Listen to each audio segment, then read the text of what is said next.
Hi, this is Vidya. Today I want to talk a little bit about cheating in a relationship.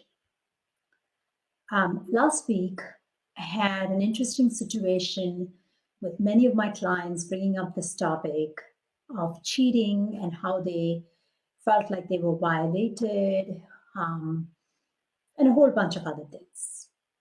Um, Now, it's very normal to feel like that when somebody we love expresses a behavior that is not in line with how we thought the relationship should progress. But that said, I think we also have to have an inquiring mind to look deeper within us to see what may be going on. So, specifically, I had this case with a client. Now, I'm by no means saying that it's right or wrong, good or bad. That's not the point of this. The point is, anytime an experience presents itself, we have an opportunity to go deeper within us. It's not condoning a certain behavior, but it's giving us the ability and the opportunity to look within. So, specifically, going back to my client, she was expressing to me her fear about her son cheating on his current girlfriend and how that was really bothering her because she felt that it was going to keep him from having a good relationship and living an optimal life. So obviously, she loves him enough that she is concerned about him and wants him to be happy. But it's a little bit deeper than that. So I then asked her some questions around her situation. And what we uncovered is that her fears were actually going back to the time that she was with her son's father. And at the time, what had happened was that um, the episodic memory that she had was of her son's dad calling her when she was in her parents' house and admitting that he was physically, sexually unfaithful to her. And so we went a little bit deeper, and she expressed to me that she finished the relationship after she heard about the cheating. Now, I know from my years of work with clients that there's always a reason cheating happens. From my personal experience, too, I know that there's a reason that cheating happens in a relationship. So we took a little bit of a deeper dive, and what we uncovered was that all the time she was with her son's father, she had had thoughts of her previous lover, her previous partner, and would think of him regularly even during sex.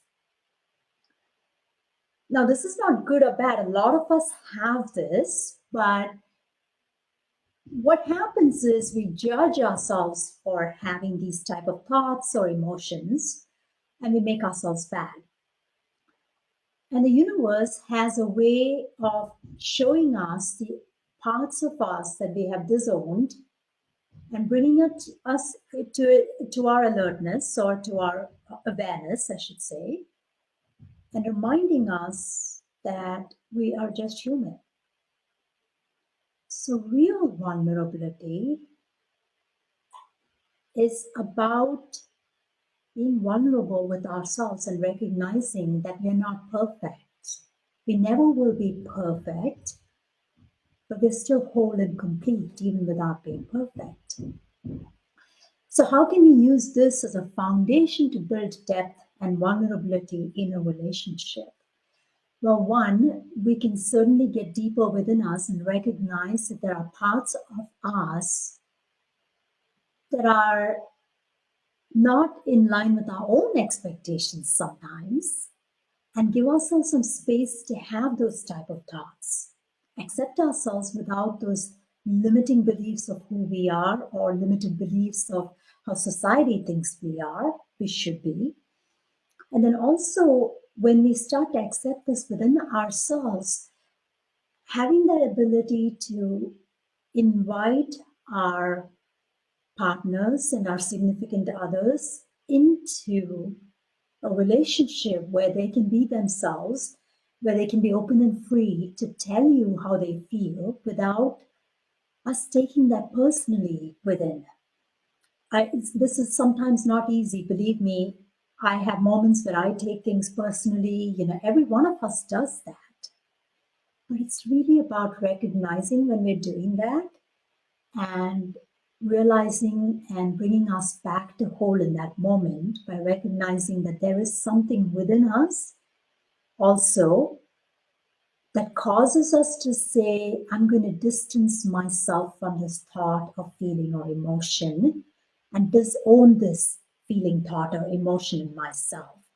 When we do that, the intimacy is actually missing within ourselves, and therefore we can't give that intimacy to our partners and our significant others. When we start doing our inner work, we're more willing to accept the other person for who they are without judging them for the experiences they're having. And more importantly, we're able to open space, hold space for them to be vulnerable and not be afraid of punishment. And this is super important because men by nature are taught not to be vulnerable a lot. And I have to tell you this, in my years of working with men, both professionally as well as knowing a lot of men personally, men are very willing to be vulnerable. In some cases, I found that men were actually more vulnerable than women are, especially ambitious women like you and me. And so, really, it's up to us as women to hold that space for men to feel comfortable with us so they can be themselves and trust that they won't be judged for who they are.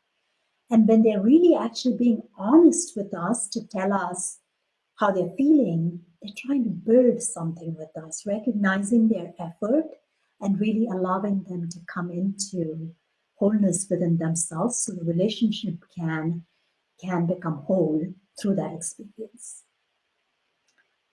Now, this is what I teach in my signature program, the Relationship Cure for the Ambitious Woman. These and a ton of other strategies to really find love in a relationship, to find love within ourselves, and to really come into a strength within us, an unshakable confidence within us to handle any situation in a relationship and even in our, whether it's an intimate relationship or whether it's a professional relationship, giving us the ability to really hold space so that we don't have to be afraid to hold that intimacy, that sacred space with our partners. I welcome an opportunity to meet with you to understand your relationship situation and also to just chat with you. If you're ever interested in my program, that's obviously something we can talk about to see if there's a fit. But otherwise, I hope that you find this video helpful. I do like to provide some strategies that are really helpful for women because a lot of us really struggle through these relationships. And it's my mission to really help women and through women, help women and men come into balance and come into the best relationships that they can enjoy with each other. Have a beautiful day.